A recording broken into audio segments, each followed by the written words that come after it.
Դուբայի մամուլի ակումբի անդամ Հրաչ Քալսահակյանը, ով մշտապես ապրում է Մերձավոր Արևելքում, այսօր երկու պատճառ ունի Հայաստանում լինելու համար։ Առաջինը երկու հալեպահայ խմբերի հանդիպումն է Սփյուռքի նախարարությունում, ներկայացնելու համար սիրիահայության խնդիրները, իսկ երկրորդը նոր հասարակական կառույցի հիմնադրումն է, որը զբաղվելու է տեղեկատվության տարածմամբ։ Նպատակ ունենք տեղեկատվությունը ճիշտ ունի մեջ դնել, որովհետեւ միան դուք չօգտվեք միջազգային աղբյուրներեն, մանավանդ ինչ որ գվերապերի հայերուն, այսին իմանաք հայերուն մասին, սիրիահայերուն մասին, ուղղակի հայերու միջոցով, որովհետեւ ավելի արժանավատ կլա այդ ծավալով, միջազգային մամուլի այդքան լայն դեղ չի դար հայերուն եւ ընդհանրապես լուրերը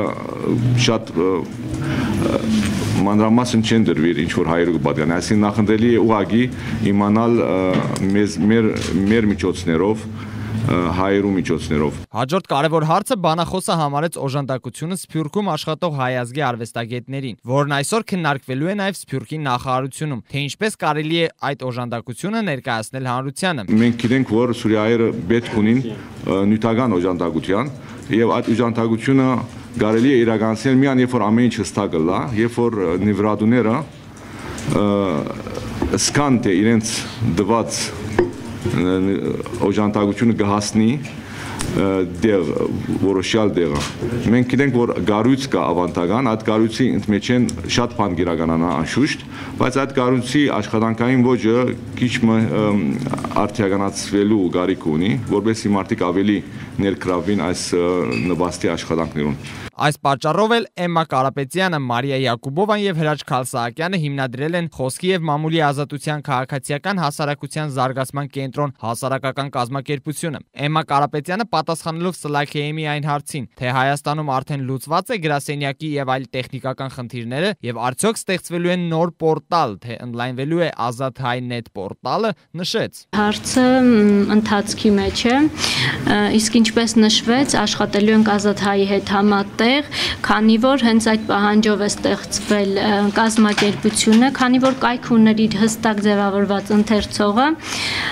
խնդիր առաջացավ ունենալ նման կառույց համագործակցելու դրսում գտնվող մեր հայրենակիցների, ինչու՞ չէ նաև այլ կազմակերպությունների հետ, բարձրաձայնելով այն հարցերը, որոնք